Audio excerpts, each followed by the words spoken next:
Good evening, it's 8 o'clock. The top headlines tonight. India on Omicron alert a day after 2 cases are discovered. States get new guidelines.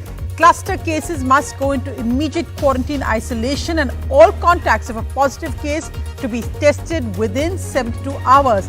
The health minister says a decision on booster doses will be taken on scientific experts' advice. Details emerging of how Omicron patient number 1 escaped India. A South African national got a negative test from a private lab, left his hotel and caught a flight to Dubai without the state knowing. Meanwhile, Karnataka orders tough new curb, says only fully vaccinated people will be allowed in malls and theatres.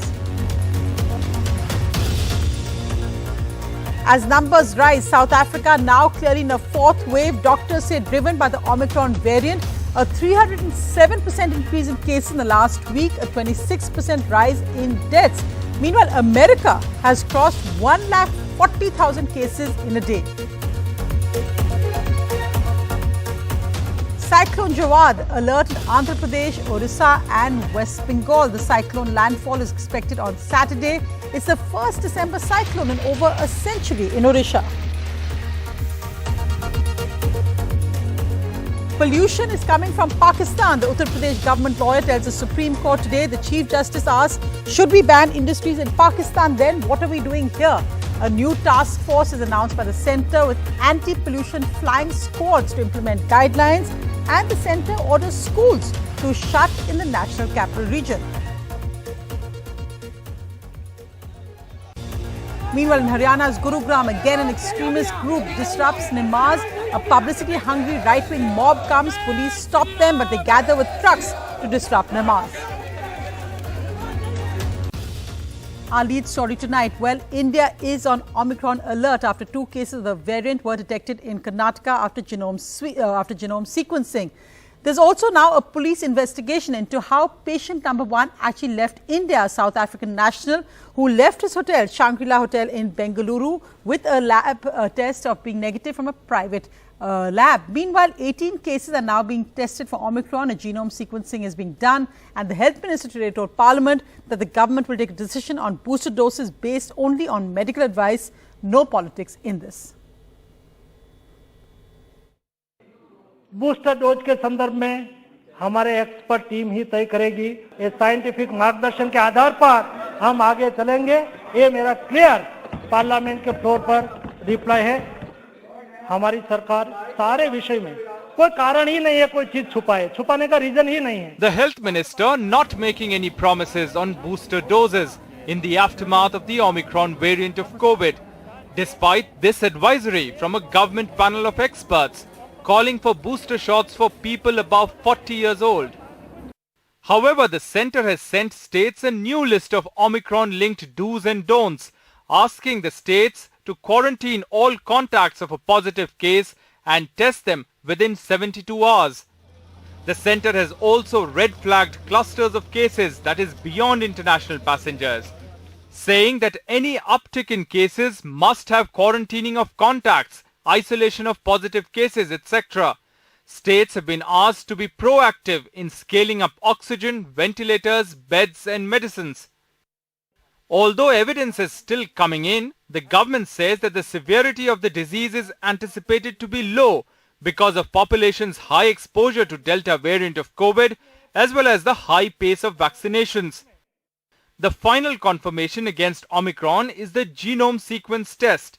There are 18 samples being tested, 12 in Delhi, 4 in Maharashtra and 2 in Tamil Nadu, and the process takes 2 to 4 days.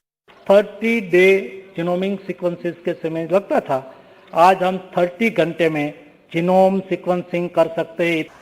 However, at the Delhi's Omicron dedicated hospital, doctors said that it would take 4 to 5 days. We received 12 patients. We have only one patient who is running fever. So we are doing complete workup, taking detailed travel history. Genome sequencing is the very time-consuming process. Okay. It takes 4 to 5 days. The healthcare workers are once again gearing up to tackle COVID as Omicron variant is detected in India. But to ensure there is no third wave because of this variant, the healthcare experts have reiterated the need to follow COVID appropriate behavior and vaccination as the key weapon in the fight against COVID-19. With camera person Manu Nair, I'm Akshay Dongre for NDTV. And the government has once again said that because of India's high seropositivity rate and also the fact of high vaccination, that Omicron is likely to be mild in India. But in Karnataka, no chances are being taken, with tough new curbs being announced, including only fully vaccinated people in malls and theatres, and no functions in schools and colleges till the 15th of January.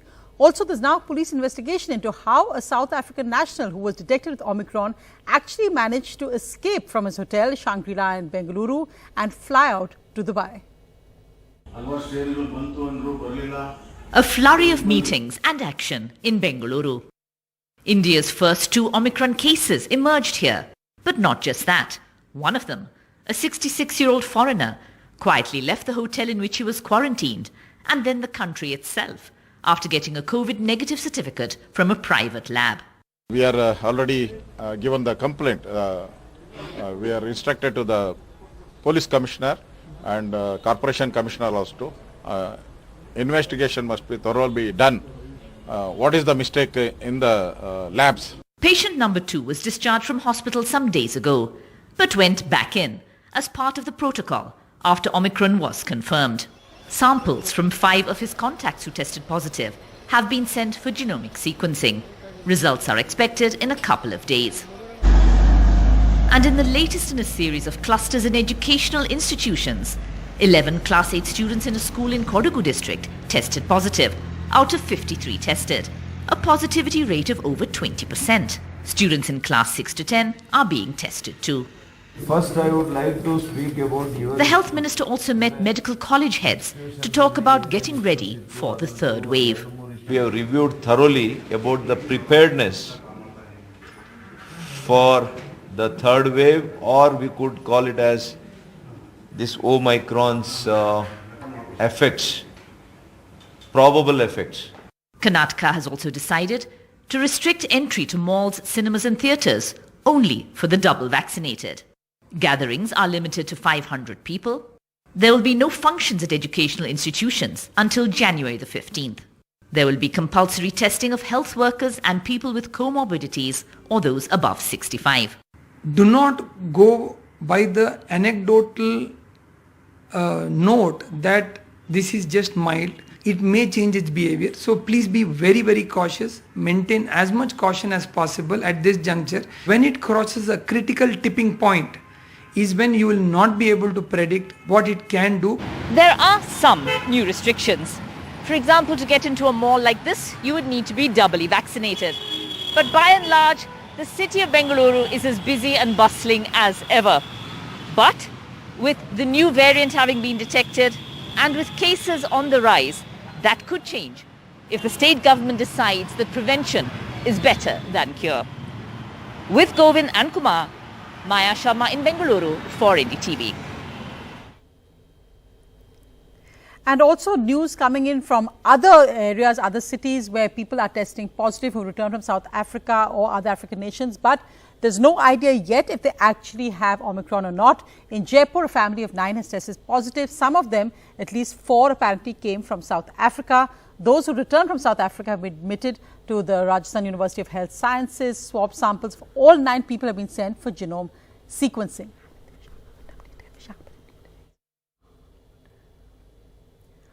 Also in Visakhapatnam, some questions being raised as a group has gone missing, which is apparently just come from Africa. The Visakhapatnam collector saying they're being traced, but that's just a reminder of the mammoth task which is involved in tracing and doing genome sequencing of everyone who's coming from at-risk nations. Actually, we have received the list of some of the international travelers to the Visakhapatnam district. They might have come from either Bangalore, Chennai or even Hyderabad also. So we have also already traced some of the people and we have tested them also. So they came negative, but some of the people are still untraced. I mean, their cell phones are little switched off. But we are making efforts to ensure that they will be traced and they will be tested. But luckily, India's cases are still low. We've got 9,216 cases in the last 24 hours. That's down by just over 2%. The 391 deaths in the last 24 hours, that's down 18%. The daily positivity rate is less than 1%. That's been on for the last 60 days. Vaccinations remain above 50 lakhs, according to the latest numbers. And let's just look at what the global numbers are now. Well, the United States has had the highest 24-hour deaths in 10 months. Those numbers just coming up now, as you can see, but the case is extremely high. So you can see the case of the United States over nearly 1,40,000, then the United Kingdom and France, again extremely high cases, even though their population is much, much lower than India. Russia 32,757, then Turkey, Brazil, India at 9,216, much below what we're seeing in the United States and Europe currently. Also, of course, the big worry now is the fourth wave in South Africa, clearly driven, as the doctors are saying, by the Omicron variant. Rishika has the latest details. Rishika, now that really is the worry, because while right now we're seeing mild symptoms, the worry is that as cases grow, infections grow, you're going to reach a tipping point which is going to lead to more deaths and hospitalizations.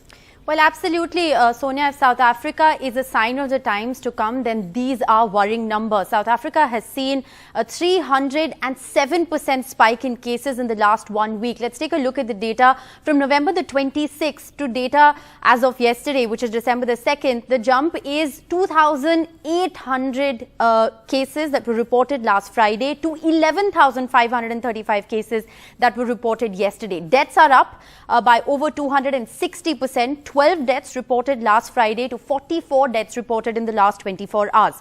Botswana and South Africa account for 62% of Omicron cases globally. That's what we know right now. The South African health authorities, the National Institute of Communicable Diseases, which is carrying out genomic sequencing there in South Africa, the NICD, has said that 73% of 249 samples that have been tested for this Omicron variant has in fact come back positive. So that's a 70% positivity rate for Omicron among all these cases that we're seeing in South Africa. Right, and of course also that's leading to a spike in child infections as well. So that's again something we need to watch out for, both in India and globally, as our borders, airplanes, travel is of course still open, though with tough new measures. Let's go across now to what's a big story for many states. A cyclone alert for Saturday. West Bengal, Andhra Pradesh and Orissa are currently on high alert. This is the first December cyclone in over 100 years in Orissa. North Andhra Pradesh and South Odisha are bracing for Cyclone Jawad that is expected to make landfall early on Saturday. The state administration has prepared itself for a possible landfall in Ganjam or Puri or Jagatsinghpur district. The associated wind speed will be around 80 to 90 km, gusting up to 100 km per hour. Not just the state administration teams, but central forces have also been deployed. NDRF की जितनी भी टीमें states ने मांगी, तीनों states ने, West Bengal, Orissa and Andhra Pradesh ने, उतनी टीमें वहां अवेलेबल कर दी गई हैं. Adequate teams have been deployed, total 46 in number. IDS को अलर्ट रखा है ताकि किन्हीं टीम्स को अगर एयरलिफ्ट करके किसी स्टेट में पहुंचाने की जरूरत पड़े तो वो अवेलेबल हों. With predictions of heavy to very heavy rain for Saturday, schools in Vizag and Srikakulam will stay closed. Wind speeds could go up to 110 km per hour on the rough sea, so fishermen have been told not to venture out. The cyclone alert comes even as Andhra Pradesh Chief Minister Y.S. Jagan Mohan Reddy is touring the recently flood-hit areas of South Andhra Pradesh after unprecedented torrential rains in Anantapur, Kadapa, Chittoor and Nellore districts. Weather experts say after a record 130 years, Odisha is seeing a cyclone in the month of December. In Andhra Pradesh, however, in December 2018, there was Cyclone Fetai. Cyclones in December are very rare, and this is also being attributed to the global climate change phenomenon. With camera person Nagraju, Uma Sudhir, NDTV. Meanwhile, moving to the important air pollution case by the Supreme Court today, where the Uttar Pradesh government's lawyer told the Supreme Court that the air pollution is based on winds, which is coming from Pakistan. He said UP is downwind, air is mostly coming from Pakistan, and whatever is happening is not necessarily in UP. The Chief Justice then asked, so do you want us to ban industries in Pakistan? Meanwhile, today, the centre has told the Supreme Court that they will set up another task force, one more, and that there will be many more flying squads to make sure that guidelines on anti-pollution are being implemented.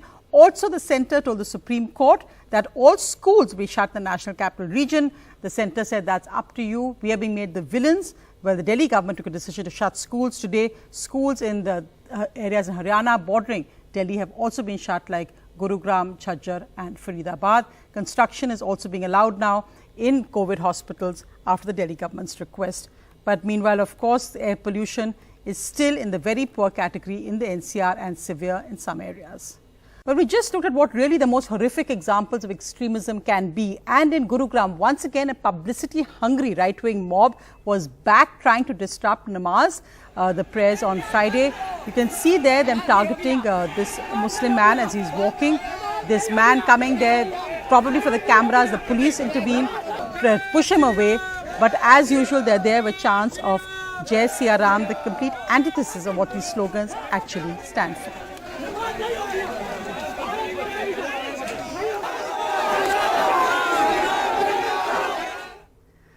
Well, in other news, economist Geeta Gopinath's big promotion at the International Monetary Fund. She had initially planned to leave back to her original tenure at Harvard, but she has now been promoted as its first deputy managing director.